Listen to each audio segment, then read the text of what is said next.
एक व्यक्ति के लिए एक केस उसका जीवन होता है, एक वकील के लिए एक फाइल होता है, और एक जज के लिए नौकरी करने के दौरान एक जुडिशियल वर्क होता है। मैं हमेशा ये कहता हूं कि कोर्ट न्याय का मंदिर नहीं है।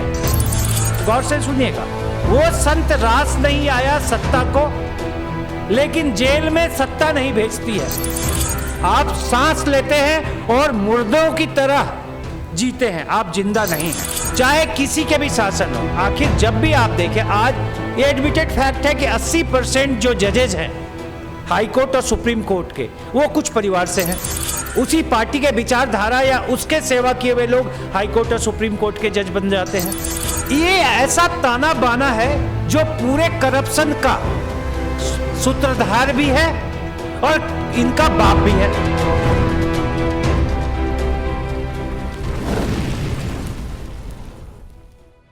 सीधा मैं जुडिशियरी पे आता हूं। मुद्दा जुडिशियरी का है, हालांकि सारे मुद्दे एक तरफ से हैं। ये सब गोद के बच्चे हैं। ध्यान रखिएगा, हमारे एक पुराने प्रवक्ता साहब ने कहा कि ब्यूरोक्रेट्स जब रिटायर हो जाते हैं तो ब्यूरोक्रेट्स अच्छा काम करते हैं। सत्ता में रह के सत्ता को बर्बाद करने वाले का लोभ देखिए कि सत्ता के बाद भी सत्ता में ही घुसे रहते हैं, आपको कुछ नहीं मिलने वाला है वहां से, और इस तरीके से आपको हमेशा बर्बाद ही किया जाएगा। जुडिशियरी के आज हमारा एक संत, आज हमारा, मैं तो करप्शन और जुडिशियरी पे बाद में आऊंगा। देखिए, करप्शन के बारे में आपको कैसे पता चलता है? आम लोगों को तो जुडिशियल करप्शन के बारे में पता ही नहीं चलता है, लेकिन जब आपको पता चलेगा तो कुछ कुछ ऐसे ऐसे मुद्दे होते हैं जिससे आपको पता चलेगा। एक संत जेल में है, केवल इसलिए जेल में है क्योंकि वो संत रास नहीं आया। गौर से सुनिएगा, वो संत रास नहीं आया सत्ता को, लेकिन जेल में सत्ता नहीं भेजती है। एक ऐसा सिस्टम है जिसको हम जुडिशियरी कहते हैं, जुडिशियरी ही जेल भेजती है। अब सत्ता, जुडिशियरी, इन सब में इतना घाल मेल है कि सत्ता जुडिशियरी के माध्यम से और जुडिशियरी में आने वाले लोग सत्ता के माध्यम से एक इस तरह का कॉकस बनाए हैं कि यहां पे आपको संत जेल में मिलेगा और बाकी लोग बेल पे मिलेंगे। यह हमारी जुडिशियरी की विडंबना है। आपको यह सोचना होगा, आपको आखिर सोचना होगा कि जो नौकरशाह ये कहता है मीडिया में आके, अब तीसरा मैं मीडिया में आके कहता है कि संत के खिलाफ कुछ नहीं है, रेप का मुकदमा नहीं है, बाद में वो रेप पे वो कार्रवाई होती है। जो बाद में किताब में कहता है कि हम उस संत के प्रभाव को कम नहीं कर सकते, क्यों? कि लोगों में उसके प्रति बहुत भावना है, तो पहले संत को मीडिया में डाउन करो, जिसके लिए एक पूरा कॉकस लग जाता है मीडिया में वीडियो को फैब्रिकेट करके कुछ कुछ कहने में, और उसके बाद 13 साल तक अनट्रेस रिपोर्ट और चार्जशीट नहीं फाइल होती है। मैं केवल एक ये मुद्दा इसलिए ला रहा हूं कि ये सारा एक सिस्टम जो है करप्शन से जुड़ा हुआ है। हम सांस लेते हैं, हम जिंदा नहीं हैं। आप अपने अंदर झांक के देखिए कि क्या आप जिंदा हैं कि सांस लेते हैं?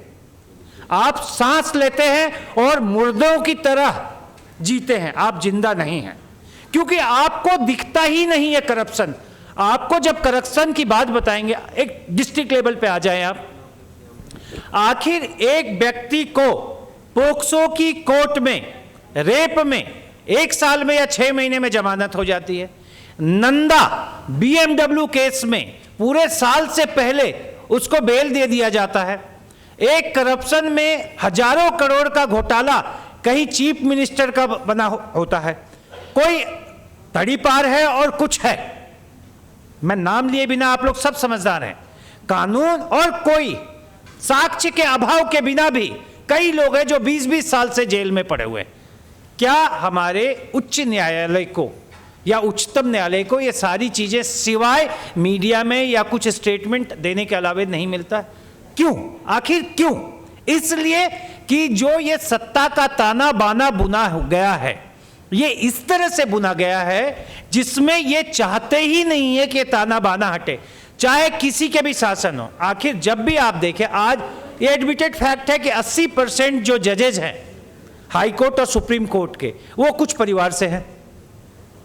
आखिर जब कोई आता है पार्टी, उसी पार्टी के विचारधारा या उसके सेवा किए हुए लोग हाई कोर्ट और सुप्रीम कोर्ट के जज बन जाते हैं, चाहे वो कांग्रेस हो, बीजेपी हो।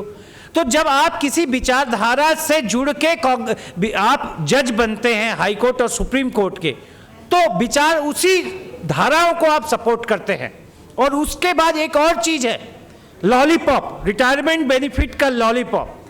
देखिए, जब आपको करप्शन के खिलाफ लड़ना पड़ेगा किसी भी जगह पे, तो आपको बोलना पड़ेगा, आपको लड़ना पड़ेगा। राजीव खोसला जी को पता है कि हम लोगों को किस तरह से लड़ना पड़ता है। उस लड़ने के लिए जब आप बोलेंगे तो सत्ता में जुड़े हुए लोगों का आपको विरोध करना पड़ेगा, और जब विरोध करेंगे तो कभी भी आपको सत्ता का वो सुख नहीं मिलेगा, और जब सत्ता का सुख नहीं मिलेगा तो आपका जीवन बहुत तकलीफ देह होगा।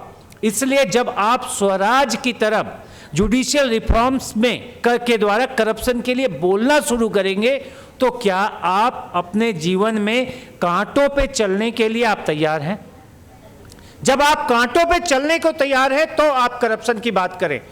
देखिए, एक व्यक्ति के लिए एक केस उसका जीवन होता है, एक वकील के लिए एक फाइल होता है, और एक जज के लिए नौकरी करने के दौरान एक जुडिशियल वर्क होता है। मैं हमेशा यह कहता हूं कि कोर्ट न्याय का मंदिर नहीं है। ये मेरा है कि courts are just a building. सबसे पहले तो आप ये सोच के चलते कि कोर्ट एक न्याय का मंदिर है, बिल्कुल नहीं। कोर्ट एक बिल्डिंग है, और जजेस जस्टिस नहीं, जजेस।